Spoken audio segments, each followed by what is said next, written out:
Dobro večer i dobrodošli u moj novi video. Večerašnji video će biti jako kratak. U suštini, on treba da predstavlja samo određenu najavu za sutrašnji dan.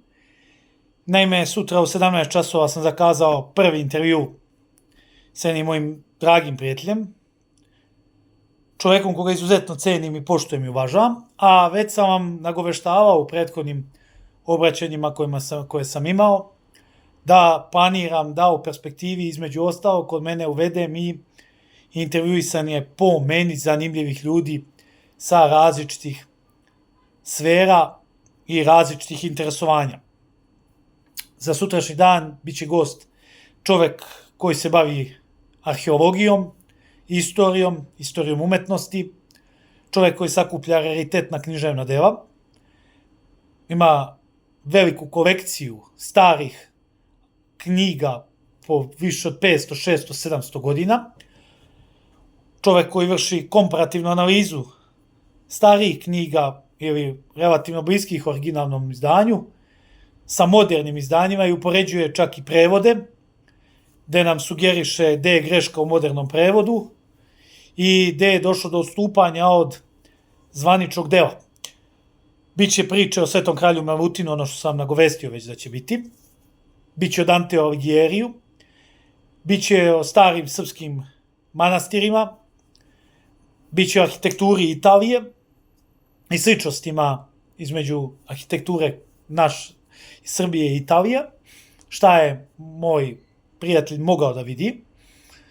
Biće njegova iskustva sa brojnih arheoloških lokaliteta, fokusirat ću se pretežno na nekropole, groblja i napuštene crkve i manastire, ne toliko poznata i popularna mesta u Srbiji i u srpskom generalnom kulturnom arealu, a i tekako s druge strane bitna za nekako napređenje i nekako dodatno usavršavanje generalno kulturnog i istorijskog izučavanja samog srpskog naroda.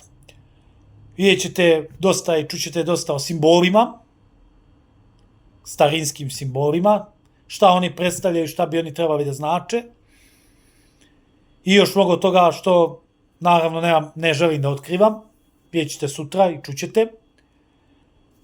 On je jako interesantan momak, jako zanimljiv, dopadljiv i sasvim sam siguran da će vam njegova naracija držati pažnju i da vam jednog momenta sa njim zaista neće biti dosadno.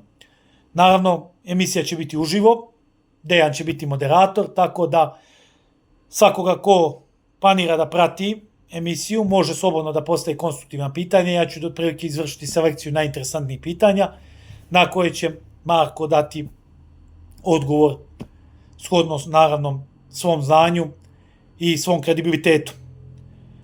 Naravno, unapred bih zamolio ljude koji planiraju da dođu da neki način da sabotiraju, da ne rade to, prosto neću to dopustiti iz razloga što želim da zaštitim i dostojanstvo mog drugara, mog prijatelja i mog gosta u emisiji, ja sam neki domaćin njemu i trudit ću se da se on kod mene osjeća što prijatnije i na kraju krajeva da ni svoj kanal ne diskreditujem i da ga ne predstavim široj javnosti kao mesto gde se okuplja svet koji ne zna elementarno ponašanje i ne zna šta, kad, gde, u kom momentu treba da kaže i treba da izusti i da izgovori,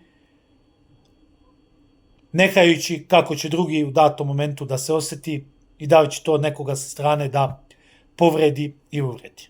Svi ostali su naravno dobrodošli, svako pitanje, sugestija, naravno tu smo. Ovo su za sada pilot emisije, ja nisam novinar, ja imam, i on je bio onako malo začuđen, ja imam samo jedno pitanje. Ja kad sam kao mali radio istraživanja na svoju ruku, ja sam uvijek imao samo jedno jedino pitanje s kojima sam uvek počinjao intervjue, iz kojih su kasnije proizilazile desetine i stotine pitanja i koje naravno proisteknu iz tog jednog pitanja i iz odgovora koje meni sagovornik daje tokom ispitivanja. Nadam se da će vam biti zanimljivo, potrudit ćemo se da vam ulepšamo popodne i da nijednog trenutka vam ne bude dosadno i da ne žalite što ste baš to popodne žrtvovali, da kako kažem, onako trivialno, da provedete sa nama dvojicom.